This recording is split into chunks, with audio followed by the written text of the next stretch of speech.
کسی سے تعلق میں محسوس ہو کہ شاید ہم دوسروں پر مسلط ہو رہے ہیں تو تعلق ختم نہیں کرنا چاہیے بلکہ خاموش ہو جانا چاہیے۔ اگر کوئی تمہاری خاموشی سے الجھن کا شکار ہو جائے تو سمجھ جاؤ کہ اس کے ساتھ تعلق بہت مضبوط ہے، اور اگر وہ اس تعلق کو نبھانے میں کوتاہی کرتا ہے تو ضرور کوئی وجہ ہوگی۔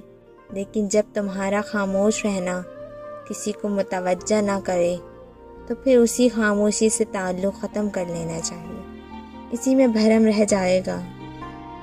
جاہلوں کے سامنے اگر محبت کا نام لیا جائے تو ان کے ذہن میں فقط ایک عورت کے جسم کا خاکہ آئے گا۔ غلطی پہ غلطی کرنا اس بات کو ثابت کرتا ہے کہ آپ کا خوف آپ پر حکمران کرتا ہے۔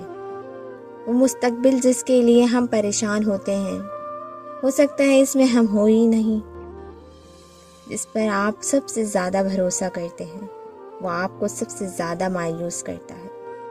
معاف بار بار کرو لیکن بھروسہ ایک بار کرو۔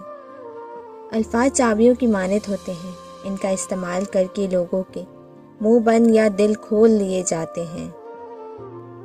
جو وضاحت نہیں چاہتے انہیں دینی بھی نہیں چاہیے، اور جو دوری چاہ رہے ہوں ان سے دور ہو جانا چاہیے، ورنہ انسان اپنا بھرم کھو دیتا ہے۔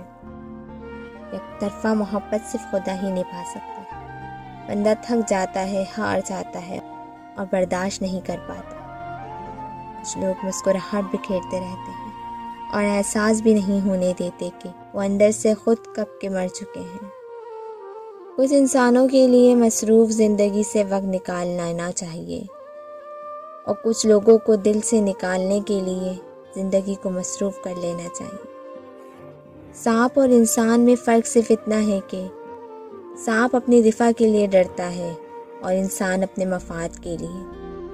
انسان گھر بدلتا ہے، لباس بدلتا ہے، دوست بدلتا ہے، پھر بھی پریشان رہتا ہے کیونکہ وہ خود کو نہیں بدلتا۔ اپنی غلطیوں پر اعتراف کر لینا ایک بہترین خصوصیات ہے۔